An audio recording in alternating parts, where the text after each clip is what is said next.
পলাশ যে আজকে আসবে বলল, কখন আসবে কে জানে। বেশি দেরি করে ফেললে আবার নদীতে মাছ পাবো না। মাছ পেলেও আবার বাজারে এসে বিক্রি করতে পারবো না। এই যে গোপাল কাকা, আমি চলে এসেছি। চলো যাওয়া যাক মাছ ধরতে। আয় আয়, তোর জন্যই অপেক্ষা করছিলাম। চল তাহলে নৌকা ছেড়ে দিই নাকি? হ্যাঁ হ্যাঁ, চলো, বেশি দেরি করে লাভ নেই। মাঝ নদীতে যাবে তো নাকি? আরে ওখানে গেলি এখন ভালো ভালো মাছ পাওয়া যাবে, না হলে পাওয়া যাবে না। আজকে আমি অনেকগুলো মাছ ধরবো কাকা, তুমি আমাকে শুধু শিখিয়ে দেবে একটু, হ্যাঁ? তারপরেই। আরে আরে, ওখানে কার নৌকো পড়ে আছে? আরে কাকা, নৌকো ছাড়ো, ওই দেখো, মনে হচ্ছে রতন কাকা জলে ভাসছে। এবে তাই তো রে পলাশ, তুই একদম ঠিক কথা বলেছিস। এই চল চল, তাড়াতাড়ি ওকে উদ্ধার করতে হবে। আরে নিঃশ্বাস চলছে রে। যাক, আমি ভাবলাম হয়তো অন্য কিছু হয়ে গেছে, কিন্তু এভাবে অজ্ঞান হয়ে জলে পড়ে গিয়েছিল কেন? তার থেকেও বড় কথা, রতন কাকা এই মাঝ নদীতে কি করছিল? চল চল, এখানে আর একে ফেলে রেখে লাভ নেই। আমরা বরং একে নিয়ে যাই। আগে জ্ঞান ফিরে আসুক, তারপর না হয় সবকিছু জানা যাবে। ঠিক আছে কাকা, আমি ওই নৌকাটা চালিয়ে নিয়ে যাচ্ছি, তুমি চলো। কি রে বাবা, কখন বাজার করবার নাম করে গেছে, এখনো পর্যন্ত বাজার করে ফিরবার সময় হলো না। আজকে যদি কিছু না নিয়ে ঘরে আসে তাহলে খাওয়া দাওয়া বন্ধ করে দেব, তখন বুঝবে মজা।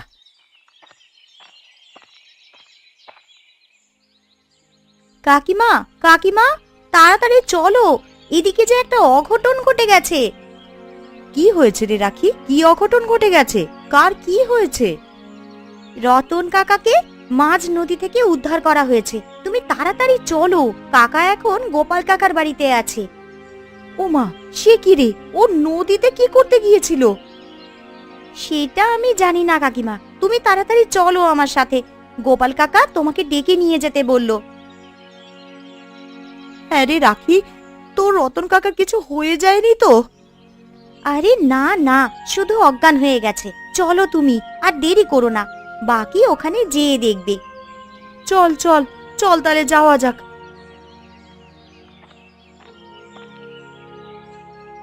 এটা তুমি কি করলে বলো তো? বেচারা রতনকে তুমি নদীতে মাছ ধরতে পাঠিয়ে দিলে, তাও আবার একটা ছেঁড়া জাল নিয়ে। এই, তুমি বেশি কথা বলো না তো। আমি যা করেছি বেশ করেছি, তুমি আমাকে শেখাতে এসো না আমি কি করব আর কি না করব। তা বলে তোমার একটা ছেলেকে এইভাবে হেনস্থা করা ঠিক নয়। ও তো কয়েকটা টাকা ধার চেয়েছে শুধুমাত্র, আর তো কিছু চাইনি। আমি তো কত টাকা ধার দিয়েছি অনেককে, ওকেও না হয় দিতাম। ওটাই তো তুমি ভুল করেছো, কিছুর বদলে কিছু দিতে হয়, না হলে হয় না, বুঝলে তো?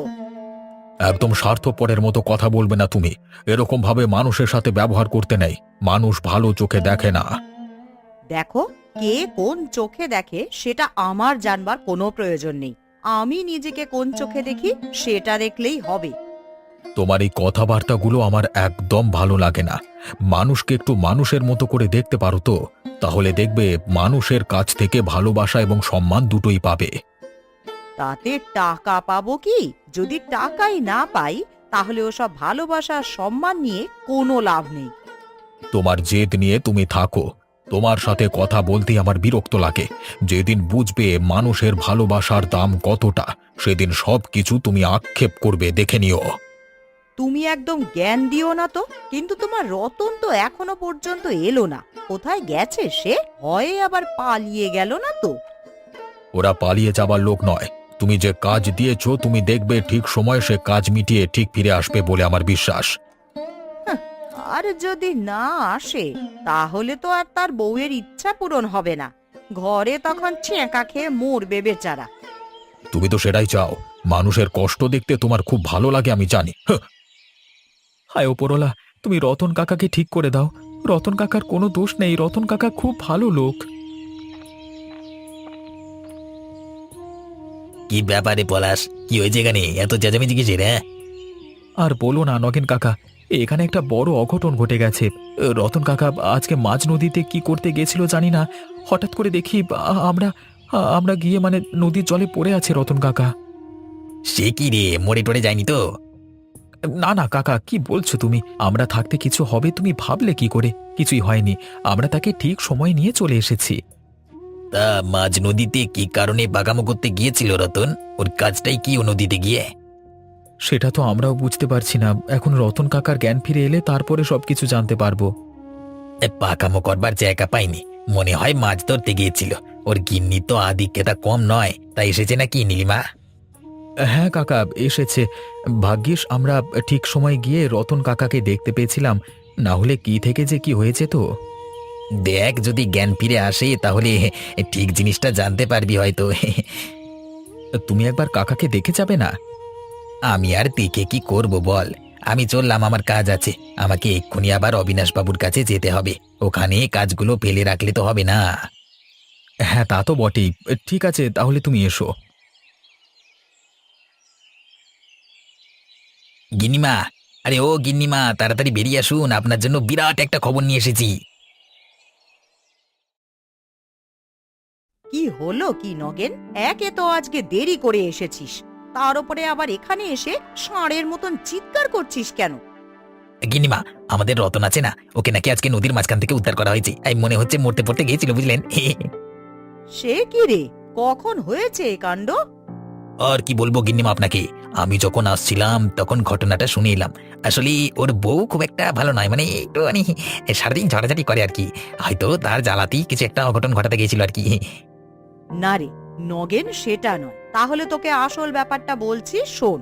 ব্যাপারটা হলো, রতন আমার কাছে টাকা ধার চাইতে এসেছিল। তা আমি তাকে একটা কাজে নদীতে পাঠিয়েছিলাম, একটা মাছ ধরবার জন্য। তাহলে তো মহা সমস্যা। এবার কি হবে তাহলে? ওর তো এখনো জ্ঞান ফিরে আসেনি, তাহলে কি হবে? শোন, তোর কর্তাবাবুর কানে যেন এই কথা না যায়, একদম চুপচাপ থাকবি। কয়দিন গা ঢাকা দিয়ে থাক, তারপর সব কিছু ঠিকঠাক হয়ে যাবে। এই ঠিক আছে গিন্নিমা, আপনি যেটা বলবেন সেটাই হবে, আমি কাউকে কিচ্ছু বলবো না। আর হ্যাঁ, তার সাথে লুকিয়ে লুকিয়ে একটু রতনের দিকে খেয়াল রাখতো। বেটা আবার যেন দলবাজি না করে। আমার বিরুদ্ধে দলবাজি করলে আমি কিন্তু কাউকে ছেড়ে কথা বলবো না। ও আপনি কোনো চিন্তা করবেন না, আমি থাকতে সেসব কিচ্ছু হবে না, আমি হতে দেব না।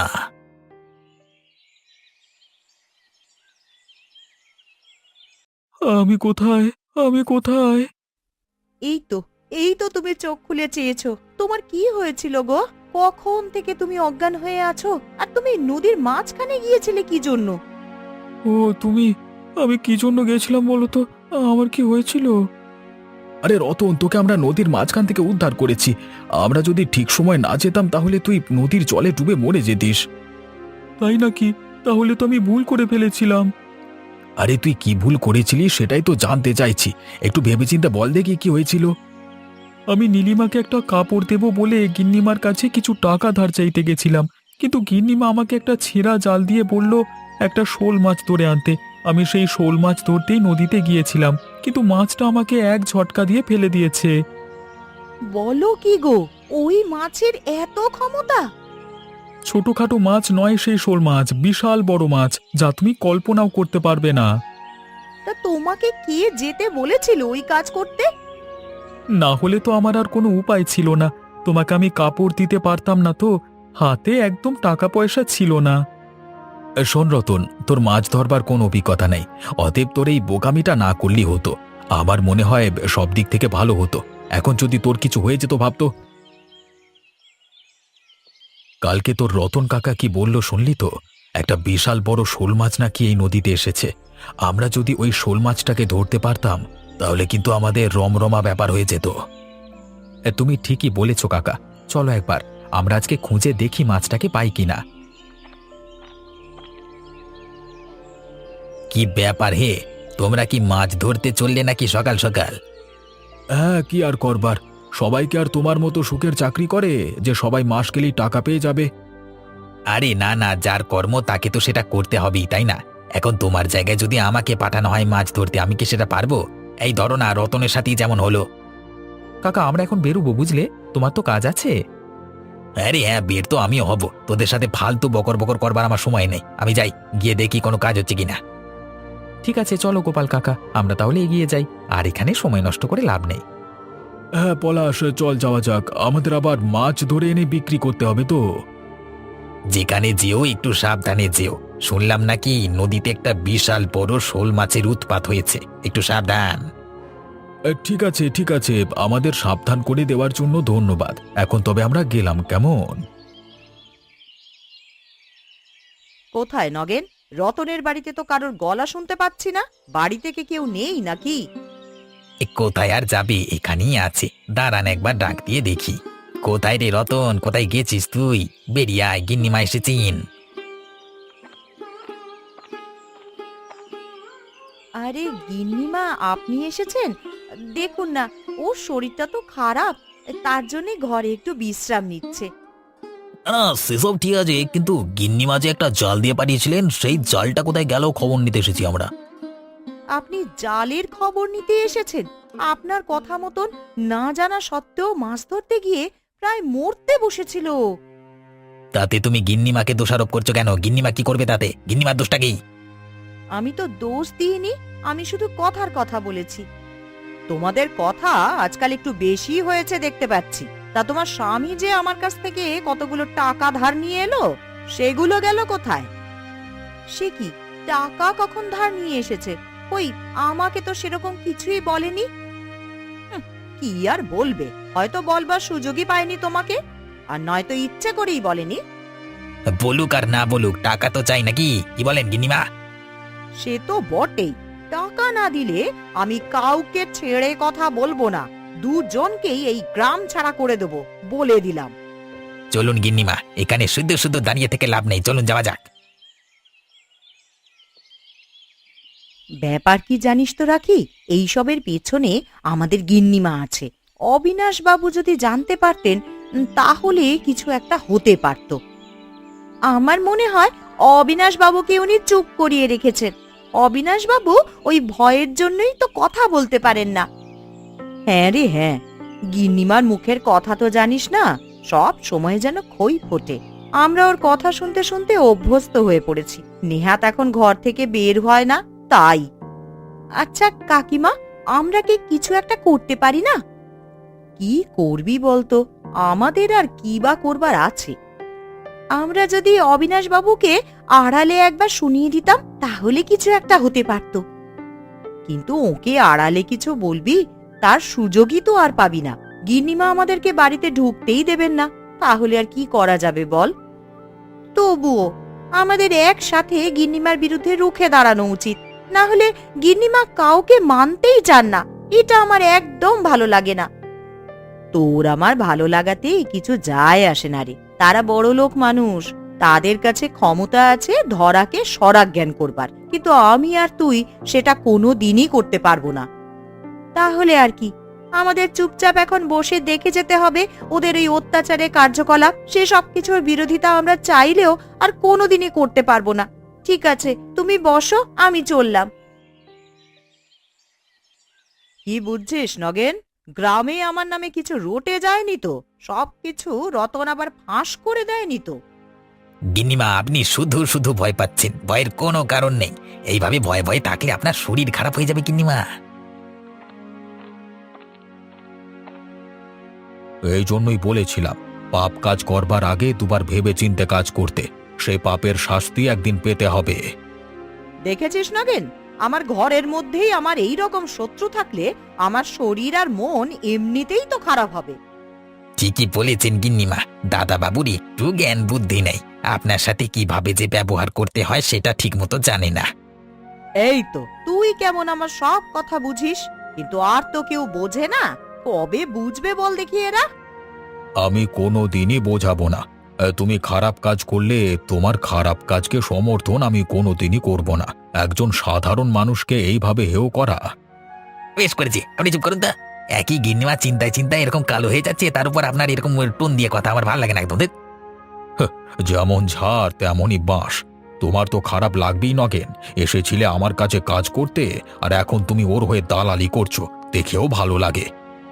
বাবু দালালি বলবেন না, আমি গিন্নিমার হয়ে কাজ করে দিচ্ছি, আর আমি আগেও করব, ঠিক আছে? কেউ আমাকে আটকাতে পারবে না। হ্যাঁ করো করো, কে আর আটকাবে বলো? এখন তোমাদেরই রাজত্ব চারিদিকে, বেটা পাচাটা মাল।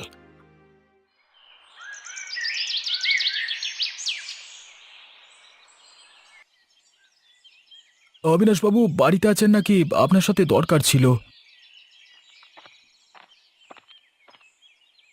এই কি ব্যাপার, কি চাই তোমাদের? এখানে কি দরকার, তোমাদের কি চাই? আমরা অবিনাশ বাবুর সাথে দেখা করতে এসেছি। দেখা করতে এসেছো বলি তো দেখা করা যাবে না। তোমাদের ইচ্ছে করছে, তোমরা চলে এসেছো, তা বলে অবিনাশ বাবু আরে গোপাল নাকি? আরে এসো এসো ভাই, তা কি খবর বলো, কেমন আছো? তা হঠাৎ কি ব্যাপার? আমার ঘরের উঠানে তোমরা চলে এসেছো? গিন্নিমা, বাবুর সামনেই আপনাকে বলছি, আপনি রতনকে দিয়ে যে কাজটা করিয়েছেন সেটা একদম ভালো করেননি। তা তোমরা কি আমাকে ভয় দেখাতে এসেছো নাকি এই সকালবেলায়? না না গিন্নিমা, আপনি ওরকম ভাবছেন কেন? আপনাকে ভয় দেখিয়ে আমাদের কি লাভ? তাহলে এখানে কি করতে এসেছিস? হ্যাঁ, আরে আমি এটাই বলতে এসেছি যে গিন্নিমার যখন ওই শোল মাছটা খাবার ইচ্ছে হয়েছে, তখন আমরা সেই শোল মাছ গিন্নিমাকে এনে দেব, তবে একটা শর্ত আছে। কি শর্ত আছে? আমাদের নগেন দাদাকে থাকতে হবে পাড়ে দাঁড়িয়ে। আসলে আমরা কি করছি না করছি সেটা নগেন দাদা দাঁড়িয়ে দেখলে খুব ভালো হতো। এ আর এমন কি ব্যাপার? তা শুধু নগেন কেন, আমিও যাব নদীর পাড়ে, দেখবো তোমরা কিভাবে ওই শোল মাছটাকে ধরো। তুমি ওদের দলে হয়ে গেলে গোপাল। কি আর করব, হতেই হবে বাবু, উপায় তো নেই।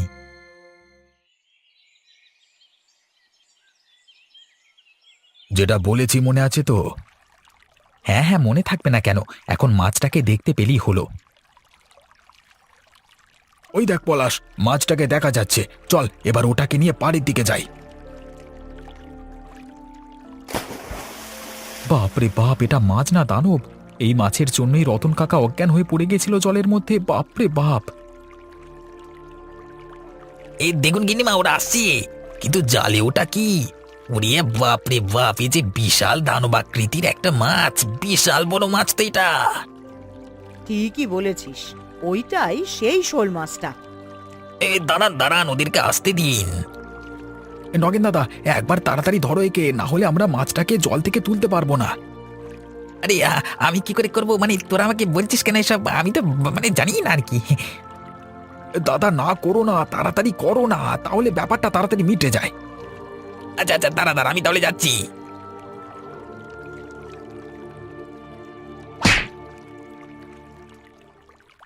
ওই আরে বাবা রে বাবা, মেরে ফেললো। আরে আরে, ওকে তো আমরা জল থেকে তোলো, না হলে ওর যে কিছু একটা হয়ে যাবে। দেখুন তো গিন্নিমা, আপনার চোখের সামনে আপনি যে দৃশ্য দেখলেন সেটা দেখে আপনার কোনো কিছু মনে পড়ছে কিনা? তোমরা কি বলতে চাইছো? আমরা আপনাকে বোঝাতে চাইলাম যে কিভাবে একটা মানুষের উপর মাছে আক্রমণ করতে পারে, আর আপনি নিজেকে বাঁচাতে ব্যস্ত ছিলেন। আমরা যদি এখন নগেনকে না তুলি? শোনো, তোমরা এইরকম করো না, ওকে আগে জল থেকে তোলো। কোথায় রতন, কোথায়? তাড়াতাড়ি বেরিয়ে এসো তো রতন। আরে গিন্নিমা, বাবু আপনারা আমার বাড়িতে? তুমি আমাকে ক্ষমা করে দাও রতন, আমার খুব বড় ভুল হয়ে গেছে। এই ভুল আমি আর কোনো দিনও করব না। ভুল মানে? আপনি কি বলছেন, কি মানে? অত বড় শোল মাছটাকে নিজের চোখে দেখে তোমার গিন্নিমার মাথা ঘুরে গেছে। ও এখন বলছে তোমাকে সেখানে না যেতে দিলি হতো। সেসব বলবার কোনো প্রয়োজন নেই, যা হয়েছে হয়েছে। না না, সেটা বললে হবে না রতন। আজকে আমি নিজের চোখে সেই মাছটাকে দেখেছি। ওটা একটা দানব। আমার আন্দাজ ছিল না যে এত বড় মাছও হতে পারে। আমি তোমার উপরে খুবই অত্যাচার করেছি গো, আমাকে ক্ষমা করে দিও। আর তোমার যত টাকা দরকার আমার কাছ থেকে নিও। ঠিক আছে গিন্নিমা, আপনি যখন বলছেন আমার কোনো অসুবিধে নেই। কালকে থেকে তুমি আমার কাছে কাজে যেও, কেমন? তোমার জন্য কাজ আছে আমার কাছে। ঠিক আছে বাবু, আপনি যা কাজ দেবেন আমি তাই করে দেব। কাল থেকে আমি যাব আপনার কাছে কাজে।